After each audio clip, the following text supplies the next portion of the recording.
Single bench যা বলে, division bench যদি তার উল্টো অর্ডার হয় তাহলে ডিভিশন বেঞ্চের অর্ডারটাই থাকবে। এটা আমরা চিরকাল জেনে এসেছি।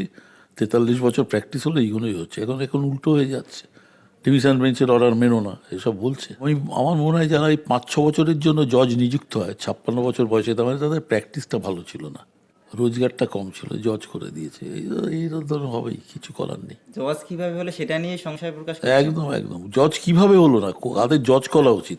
47-48 বয়সের মধ্যে হলে জজ করা উচিত।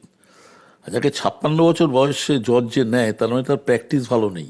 62-তে রিটায়ার, 6 বছর জজ, এবং যা ঝামেলা হচ্ছে এইখানেই ঝামেলাগুলো হচ্ছে।